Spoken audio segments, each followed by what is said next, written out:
Did you notice how your energy has dropped lately? Mine definitely did. And suddenly, daily tasks become harder. Even fitness, less energy to train, harder to stay consistent, more fatigue throughout the day. A lot of people say energy drops with age, like you're 30, you're not 20 anymore, and it's hard to argue with that. But I also noticed something else. When I started working full-time, my energy changed a lot more than just from getting older. And that made me realize there are other factors in play, especially daily habits. And the good news is, those are the things you can actually control. So how can you get more energy? Let's find out in this video. So usually, the first thing that comes to mind when we think about energy is, what do you think it is? If you answered sleep, you're normal, because I wanted to say caffeine. But jokes aside, when people think energy, it usually comes down to three things. Number one is sleep, which is crucial. Number two, vitamins and minerals or deficiencies, which is obviously very individual. And number three is, caffeine. But what else can we do, except for the obvious things? The first thing might surprise you to be a part of this video, but stop giving other people's opinions too much weight.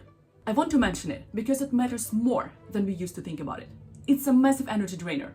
Look, we all care about opinions to some extent, but what if we stop giving them too much weight?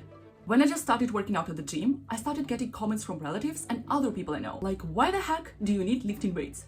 The thing is that I'm not really genetically blessed for lifting weights. I was always quite skinny, didn't gain muscle easily, and didn't look like someone who could be lifting a barbell. I also liked cross-country skiing that I've been practicing since childhood. And that was okay, but lifting weights? No way. I was drowning in explanations. Why I go to the gym several times a week, the use of muscle, and so on. But at one point, I was like, why should I constantly justify my healthy habit? Then I started posting some motivational reels while working out, and some comments rolled in again. Why do you need this kind of training? It looks like you're not eating enough. Correct your form. It could look like you're promoting restrictions. But then I realized, if you're not getting opinions, it means you're doing nothing. I would never be able to be more fit and happy with my look now at the age of 31 than when I was 20 if I wouldn't be getting in the reps. And then I realized something even more powerful. Everyone is entitled to their own opinion, but so am I. So I just stopped trying to argue opinions all the time. They say it, but you do you. Now, this is a fitness channel, but it applies to everything you can think about. If we would only stop wasting so much energy on over-explaining ourselves, we could use it on important and productive things instead. Which leads me to the next principle. And this is the part that nobody wants to hear, which is not skipping a workout just because you don't feel like it. Look, there are some days we should really skip training, but I learned to separate the states when I'm sick and should not be working out, and when I just don't feel like it and making an excuse. What does it have to do with energy? Most people think you need to be super energized to work out, but it just doesn't work that way. It actually works in reverse. You're getting energy because of working out. I noticed that on the weeks I skipped training entirely, my energy was just off. I was much more drained than on the weeks I was actually committing to my schedule. So if today you're thinking to go or not to go, promise yourself to do just a couple of exercises. And typically, when you're already there, you change to gym clothing. You started working out. You will stay for even longer. But of course, this whole thing will not work unless it's supported by nutrition. You may say, I'm snacking all day and I'm still low on energy. But this is actually might be why. The next principle is super underrated, and it's eating normal meals. Ever noticed how a proper meal keeps you full, but snacks don't? That's because proper meals with protein, carbs, and vegetables digest more slowly. Look, real life isn't perfect. For me, some mornings it's just coffee and croissant on the way to work. But what I do prioritize is making my main meals usually something warm with protein and carbs and vegetable salad. Here are a few examples of how that could look like. And just to be clear, it's not like warm food magically gives you more energy. It's just real meals, often warm ones, include protein, fiber, and healthy fats. And this combination, along with hydration, keeps my energy stable and even reduces cravings. And I can definitely feel the difference. When I rely on snacks, my cravings go up and my energy drops. Constant snacking on quick carbs gives you a short burst of energy, but then you just crash and feel hungry again. Sound familiar? I don't follow this perfectly either, especially when I travel. But this isn't about perfection. It's about the overall trend. But if your energy just crashes in the afternoon, it might not just be your food. It might be how you structure your day.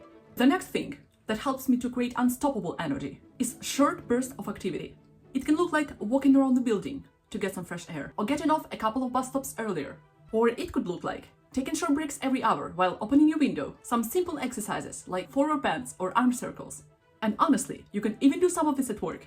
For example, what I like to do at work is walking back and forth or to the break room to get extra tea bags. And I could grab them all at once, but I prefer to go several times so that it adds up over time. And it's an easy way to increase my steps. This kind of short breaks have been shown to help restore focus and reduce mental fatigue, especially during these long work days. But honestly, this point wouldn't be complete without organizing an environment to support your goals. Guys, it's huge, and I realized I can't miss this point anymore after I got into my 9-to-5 job. Because every day we spend so much time on these micro decisions which wastes more energy than we could ever imagine. For example, I was always be buying vitamins, but forget to be taking them. So now I keep my vitamins on the table, right where I eat. I know that if I don't do that, I will definitely forget they exist. Keep your gym clothing visible, a workout time in your calendar, and books that you intended to read next to your laptop. You get the point. The less micro decisions we have to make during the day, the more energy we preserve. Now, there are a lot of small hacks on how you can boost your energy, but I would like to share one more that worked for me. Contrast showers. Cold water kind of forces your body to wake up. It's not magic, but it can help you to feel more alert for a bit. I'll be honest, I'm not a big fan of full cold showers, so I found a workaround. I do it just for my legs, which is way more tolerable. Even small things like this can help you feel more alive and boost your energy during the day.